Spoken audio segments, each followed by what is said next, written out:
Hello बच्चों, कैसे हो आप सब। मैं उम्मीद करता हूं कि आप सभी लोग बहुत ही अच्छे होंगे। प्यारे बच्चों, पिछले वीडियो में हम लोगों ने प्रश्नावली 4.1 के पहले प्रश्न को हल किया था।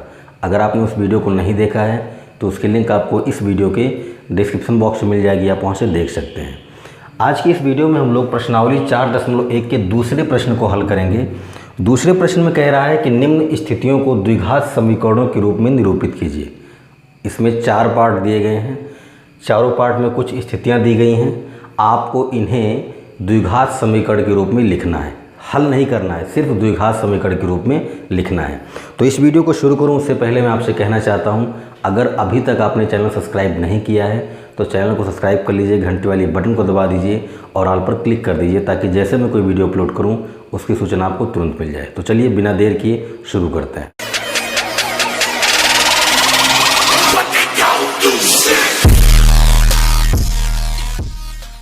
प्यारे बच्चों, सबसे पहले हम लोग फर्स्ट पार्ट की बात करेंगे। फर्स्ट पार्ट में कह रहा है कि एक आयताकार भूखंड का क्षेत्रफल 528 मीटर स्क्वायर है।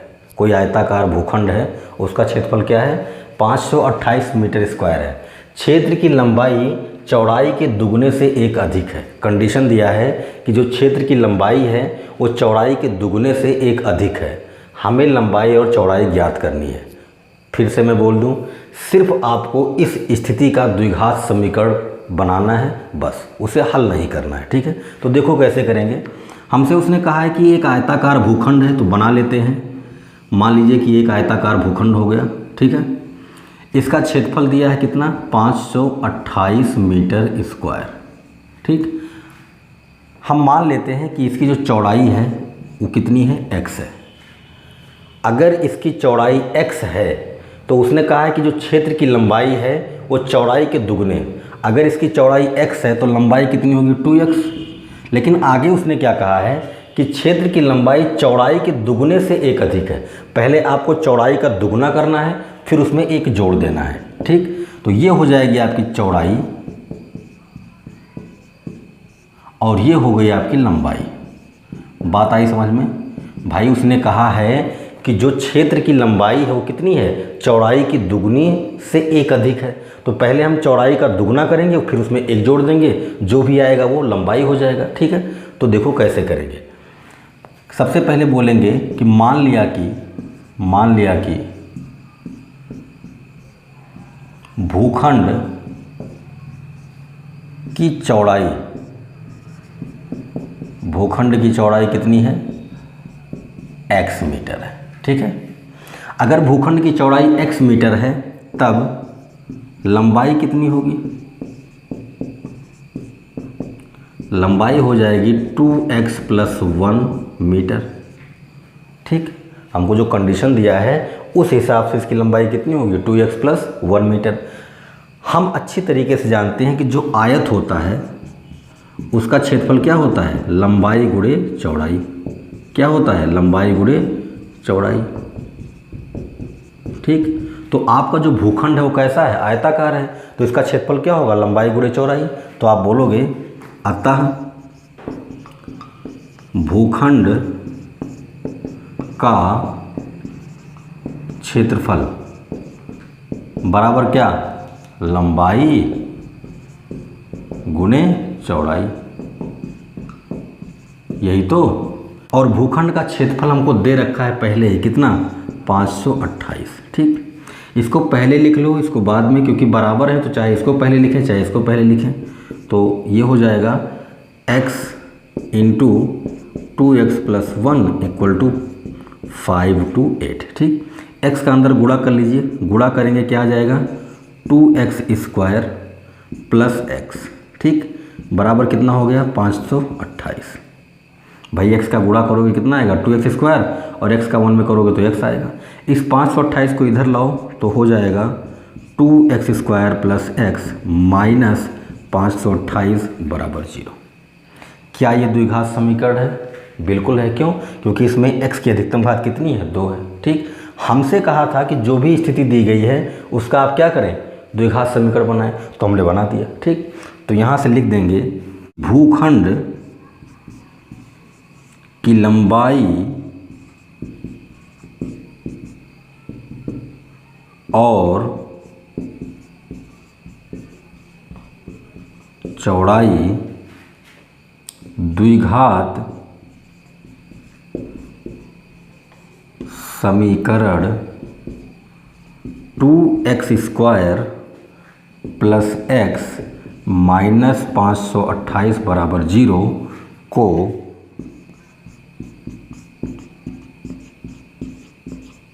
संतुष्ट करती है। ठीक है, ऐसा क्यों लिखा? क्योंकि हमें अच्छी तरीके से पता है कि अगर हम इसे हल करें तो हमें भूखंड की चौड़ाई और लंबाई दोनों मिल जाएगी। ठीक है, तो ये हो गया आपका पहला पार्ट। आपसे बोला था कि इसका आप द्विघात समीकरण बनाइए, आपने बना दिया। ठीक, तो अब बात करते हैं इसके दूसरे पार्ट की। प्यारे बच्चों, दूसरे पार्ट की बात करें तो कह रहा है कि दो क्रमागत धनात्मक पूर्णांकों का गुणनफल 306 है। हमें पूर्णांकों को ज्ञात करना है। क्रमागत का मतलब होता है कि एक के बाद दूसरा। जैसे मैं कहता हूँ कि मेरे पास एक पूर्णांक है 1, तो क्रमागत का मतलब होगा कि एक के बाद अगला वाला पूर्णांक क्या होगा? 2। ठीक, ऐसे मैं कहता हूँ कि मेरे पास एक पूर्णांक है 4, तो क्रमागत का मतलब कि 4 के बाद वाला पूर्णांक कौन सा होगा? 5। ठीक है, क्रमागत का मतलब होता है कि एक के बाद जो अगला आने वाला है उसी की बात की जा रही है। ठीक है, तो कह रहा है कि दो क्रमागत धनात्मक पूर्णांकों का गुणनफल 306 है। तो सोच लो कि अगर आपने कहा कि एक पूर्णांक आपके पास है x, तो अगला पूर्णांक क्या होगा? x + 1। भाई सीधी सी बात है, क्रमागत की बात कर रहा है, तो अगर एक पूर्णांक x है तो अगला क्या होगा? x + 1। ठीक, तो देखो आप बोलोगे कि मान लिया कि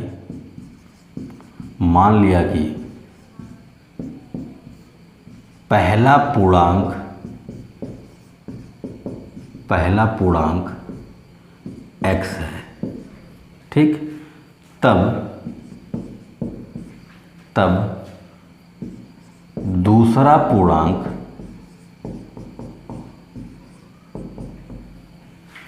x + 1 होगा।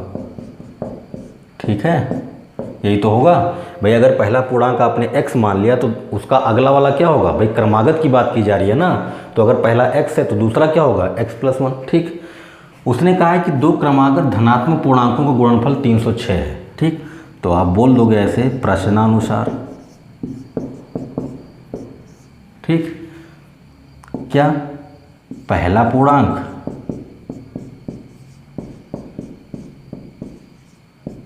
इंटू दूसरा पूर्णांक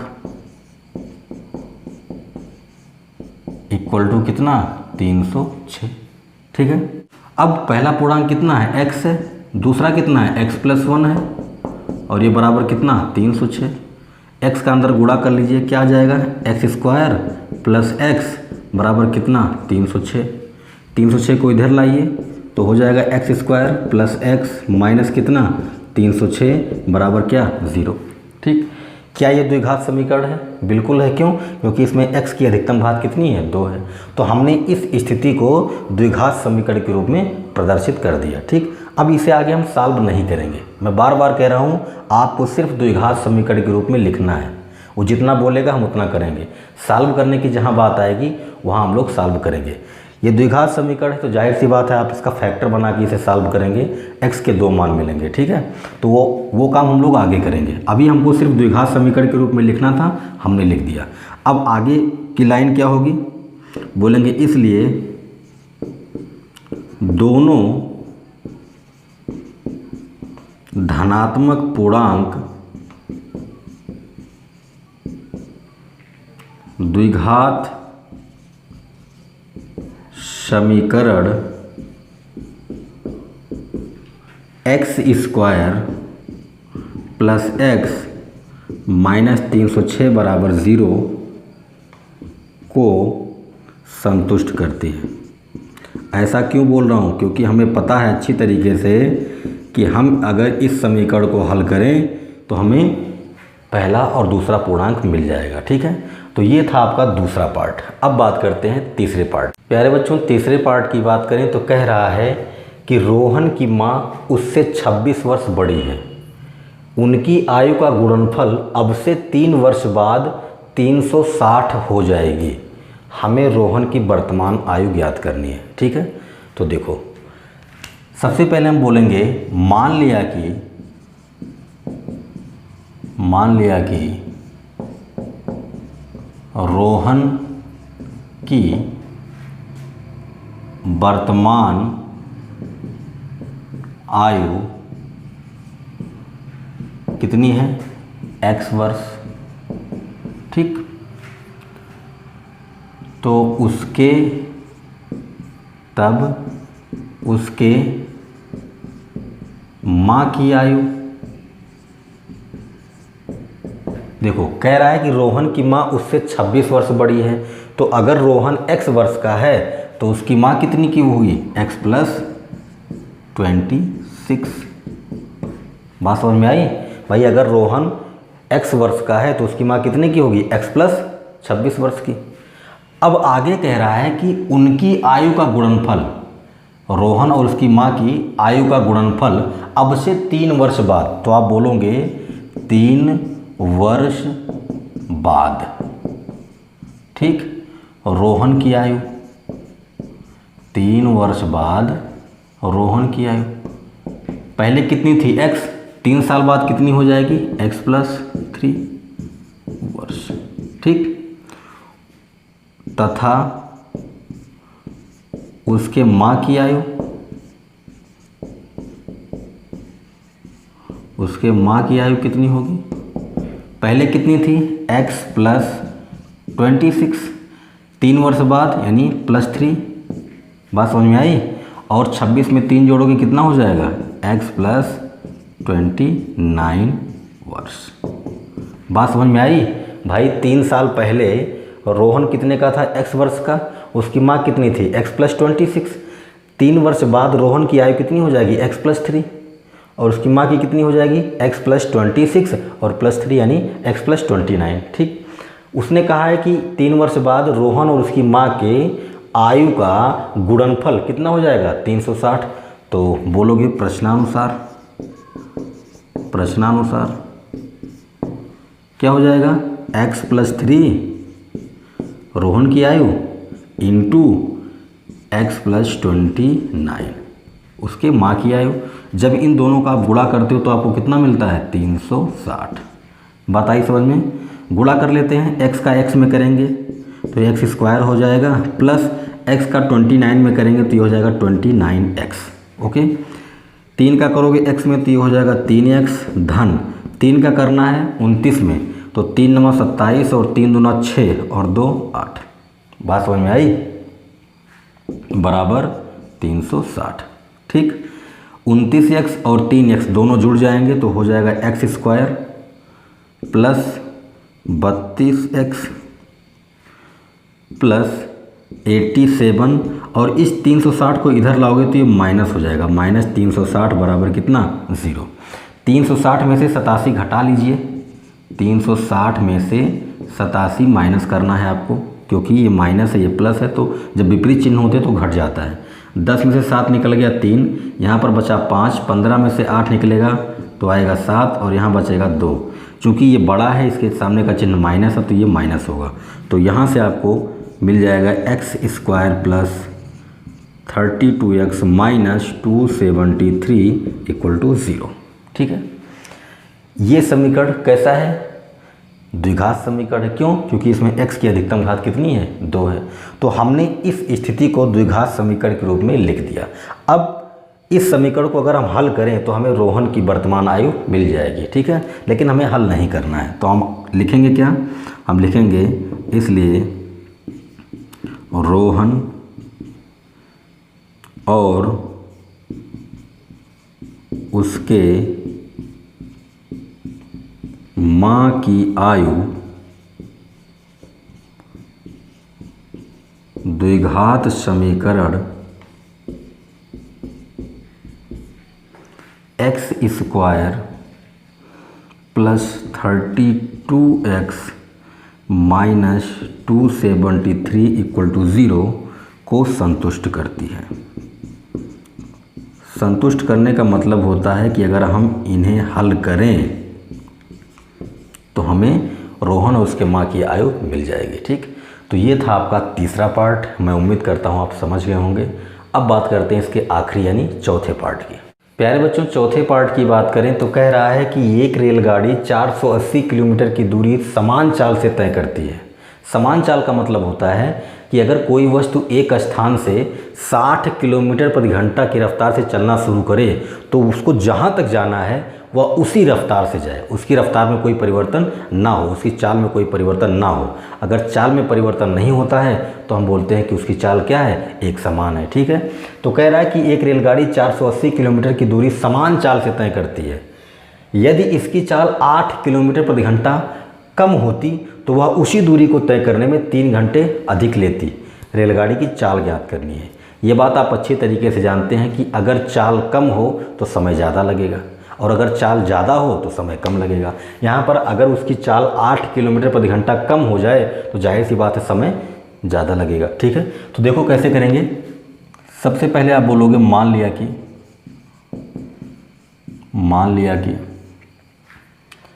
रेलगाड़ी की चाल, हमने रेलगाड़ी की चाल को मान लिया कितना, x किलोमीटर प्रति घंटा। ठीक है, ये हमने मान लिया।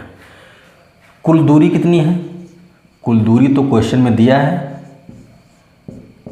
कितनी है, 480 किलोमीटर।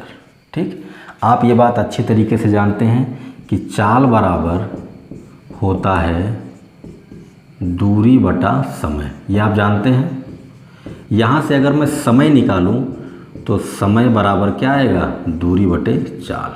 ठीक, तो हम लोग इसी फार्मूले का यहाँ पर यूज करने वाले हैं, समय बराबर दूरी बटे चाल का। ठीक, हमको पता है कि रेलगाड़ी की चाल x किलोमीटर प्रति घंटा है, दूरी कितना तय करना है उसको, 480 किलोमीटर। तब इस दशा में कुल समय कितना होगा, भाई कुल समय कितना लगेगा, कुल समय बराबर कितना, दूरी बटा चाल। दूरी कितना है 480 और चाल कितना है x।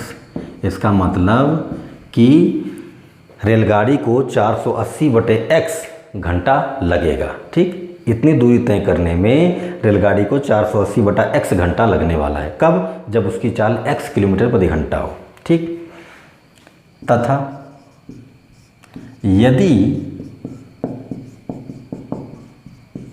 रेलगाड़ी की चाल कितनी हो, x माइनस 8 किलोमीटर प्रति घंटा। भाई उसने कहा है ना कि यदि इसकी चाल 8 किलोमीटर प्रति घंटा कम होती तो पहले कितनी थी, x। अगर 8 कम हो तो x माइनस 8 हो जाएगी। ठीक, कुल दूरी कितनी है, भाई दूरी तो वही रहेगी, दूरी में तो कोई परिवर्तन होने वाला नहीं है, 480 किलोमीटर ही रहेगा। ठीक, इस दशा में कुल समय कितना लगेगा, फिर से वही फार्मूला लगाएंगे, क्या, दूरी बटे चाल वाला। तो दूरी कितनी 480, अब चाल कितनी है x माइनस 8। ठीक, तो जब उसकी चाल x किलोमीटर प्रति घंटा थी तब उसने कितना समय लिया, 480 बटे x। और जब उसकी चाल x माइनस 8 किलोमीटर प्रति घंटा है तब वह कुल कितना समय लेती है, 480 बटे x माइनस 8। ये भी क्वेश्चन में कह दिया है कि जब उसकी चाल 8 किलोमीटर प्रति घंटा कम हो जाती है तब वह उसी दूरी को तय करने में 3 घंटा ज़्यादा समय लेती है। तो एक बात बताओ, यहाँ पर रेलगाड़ी की चाल कम है, भाई 8 किलोमीटर प्रति घंटा कम है, तो जब चाल उसकी कम है तो जो समय आएगा वो ज़्यादा आएगा। इसका मतलब कि ये जो समय आया है ये समय इस वाले समय से ज़्यादा यानी बड़ा है। तो हम बोलेंगे अतः, देखो ये जो समय आया है 480 बटे x माइनस 8, ये समय इस वाले समय से ज़्यादा है। भाई जब चाल कम होगी तो समय ज़्यादा होगा, तो ये वाला जो समय आया है ये इससे ज़्यादा है। कितना ज़्यादा है, 3 ज़्यादा है। तो हम क्या करेंगे, हम 480 बटे x में 3 जोड़ देंगे। और जैसे हमने 480 बटा x में 3 जोड़ा, यानी इस वाले समय में जैसे हमने 3 घंटे को जोड़ा, दोनों समय बराबर हो जाएंगे, दोनों समय बराबर हो जाएंगे। बात समझिए मैं क्या बोल रहा हूँ। मैं कह रहा हूँ कि ये वाला जो समय आएगा वो ज़्यादा आएगा, क्यों, क्योंकि चाल कम है। और ये वाला जो समय आएगा ये कम आएगा, क्यों, क्योंकि चाल यहाँ पर ज़्यादा है, इस वाले से ये चाल ज़्यादा है। तो जब चाल ज़्यादा होगी तो समय कम लगेगा और जब चाल कम होगी तो समय ज़्यादा लगेगा। तो ये वाला जो समय है वो ज़्यादा है। कितना ज़्यादा है? 3 घंटा ज़्यादा है। किससे? इस वाले से। तो हम इस वाले में 3 घंटे को जोड़ देंगे तो दोनों समय क्या हो जाएंगे? बराबर हो जाएंगे। बात आई समझ में? अब इसे हल कर लेना है तो कर लीजिए हल। 480 बटे x माइनस 8, इसको इधर लाओ तो इधर प्लस इधर आके माइनस हो जाएगा। 480 बटे x बराबर कितना? 3। ठीक, इन दोनों का एलसीएम ले लो यानी लघुत्तम, तो हो जाएगा x माइनस 8। ठीक, x का गुणा इधर होगा तो ये हो गया 480x माइनस, और 480 में आपको गुणा करना है x माइनस 8 का। इसका इसमें होगा, इसका इसमें होगा, बराबर इधर कितना है? इधर है 3। बात आई समझ में? अब इस वाले का 3 में गुणा हो जाएगा तो आपको नेक्स्ट स्टेप मिल जाएगा 480x माइनस 480 का x में गुणा होगा तो ये हो जाएगा 480x। ठीक, अब माइनस 480 का माइनस 8 में गुणा करना है तो माइनस और माइनस क्या हो गया? प्लस, और 480 का 8 में गुणा कर दीजिए तो 8 का करोगे तो 0, 8 अठाएं 64 और 8 चौक 32 और 6 38। ठीक, तो आपको मिल गया 38 40 बराबर, ये इधर जाएगा तो ये हो जाएगा 3x और ब्रैकेट में कितना? x minus 8। बात आई समझ में? अंदर गुणा करोगे, 3x का अंदर गुणा करोगे तो आपको मिलेगा क्या? देखो यहाँ पर देखो 480x प्लस है और ये माइनस है तो ये कैंसिल हो गया। इधर केवल बचा 3840 बराबर 3x का अंदर गुणा करो तो हो जाएगा 3x स्क्वायर माइनस 3x का अंदर गुणा होगा तो 24x। ठीक, ये हो गया। इस वाले को उधर ले जाओ तो जब उधर ले जाओगे तो ये हो जाएगा 3x स्क्वायर माइनस 24x, और ये इधर प्लस है उधर जाके माइनस हो जाएगा, बराबर कितना? 0। ठीक, आप चाहें तो 3 कॉमन कर सकते हैं। 3 को कॉमन करेंगे तो यहाँ पर बचेगा x स्क्वायर, यहाँ पर 8 बचेगा। क्यों? क्योंकि आप जानते हैं 3 8 24 होता है। यहाँ पर हो गया माइनस 3 एकम 3, 3 दूना 6, 2 बच गया, 3 8 24 बराबर कितना? 0। आप 3840 में 3 से भाग करेंगे तो 1280 आएगा। इस 3 को उधर भेज दीजिए तो ये 3 उधर जाएगा तो 0 हो जाएगा। यहाँ से बच गया x माइनस 8x माइनस 1280 बराबर 0। ठीक, ये मिल गया हमें एक द्विघात समीकरण। क्यों? क्योंकि इसमें x की अधिकतम घात 2 है। ठीक, तो हमें इसे हल नहीं करना है, हमें x का मान नहीं निकालना, हमें सिर्फ इस वाली स्थिति को द्विघात समीकरण के रूप में लिखना था तो हमने लिख दिया। ठीक, तो यहाँ से बोल सकते हैं कि इसलिए रेलगाड़ी की चाल द्विघात समीकरण x square minus 8x minus 1280 equal to 0 को संतुष्ट करती है। ठीक, संतुष्ट क्यों करेगी? क्योंकि आप जब इसे हल करेंगे तो आपको रेलगाड़ी की चाल मिल जाएगी। तो प्यारे बच्चों, ये था आपकी प्रश्नावली 4.1 का दूसरा प्रश्न, और इसी के साथ आपकी प्रश्नावली भी समाप्त हो जाती है। वीडियो कैसा लगा कमेंट करके ज़रूर बताएं, क्योंकि आपके कमेंट से हमें मोटिवेशन मिलती है और वीडियो बनाने की। वीडियो को लाइक कर दीजिए, जितना हो सके उतना शेयर कीजिए, और अगर अभी तक आपने चैनल सब्सक्राइब नहीं किया है तो चैनल को सब्सक्राइब कर लीजिए, घंटे वाली बटन को दबा दीजिए और ऑल पर क्लिक कर दीजिए। मिलते हैं नेक्स्ट वीडियो में। Take care.